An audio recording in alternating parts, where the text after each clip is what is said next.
తిరుగుతాను ఏమైంది కొడుకు అది కాలేజీ పోలేదా? అమ్మ మనం ఏదైతే అనుకున్నామో అదే అయింది. ఇది మనం మోసం చేసిందే. ఏమైంది బిడ్డ? ఏం జరిగిందిరా? ఏం చేసినవే నువ్వు? అమ్మ నేను పోయేసరికి బస్ స్టాండ్లో కూర్చొని ఇవంతో మాట్లాడుకుంటా వాని చేతులు చేసుకొని మాట్లాడుకుంటా వీళ్ళిద్దరు. ఎవడేవాడు వాని చేతులలో చేసుకుంటా మాట్లాడుతున్నావాట? ఎంత నమ్మిన చెల్లె నిన్ను గారాభంగా పెంచితే గిదానా నువ్వు చేసేది? చెప్పే నల్లికుట్లదానా అన్న అడుగుతా అంటే నల్లిగా ఏడ్చినట్టు ఏడుతానవేందే? ఒక్క చెల్లెవాడిని నీకు ఏ కష్టం రాకుండా పెంచినా కాదనే ఎందుకే బయట గవంతో మాట్లాడుతున్నా? అసలు ఎవడేవాడు? అన్న నువ్వు తప్పుగా అర్థం చేసుకుంటాను అన్నా. నువ్వు అనుకున్నట్టు ఏం లేదు, అతను నా జస్ట్ ఫ్రెండే. ఏందే ఫ్రెండా? ఫ్రెండ్ అయితే పక్క పక్కన కూర్చొని చేతువేసుకొని మాట్లాడుకుంటారానే?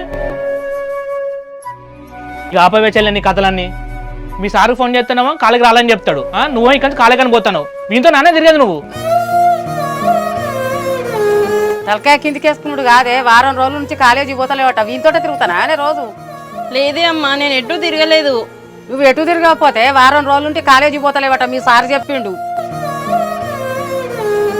ఒక్కగానొక్క చెల్లెవని చెప్పేసి నీకు ఏ కష్టం రాకుండా పెంచితే గిదా నువ్వు చేసేది? అన్న సారీ అన్న, నా తప్పు అయిపోయింది అన్న. ఇంకోసారి నీకు తెలియకుండా ఏం చేయనన్నా. చేసేదంతా చేసుకుంటా సారీ చెప్తామైందా చెల్లె? నేను తిడదామన్నా కొడదామని నలుగురు చెప్తే పరువు పోతా నువ్వుకుంటానే. మన ఇళ్ళలో ఇట్లా చేసిందానే? నీ వయసు ఎంత? నువ్వు చదివేది ఏంది? నీ మొహం చూడబుద్ధి అవుతలేదు నాకు.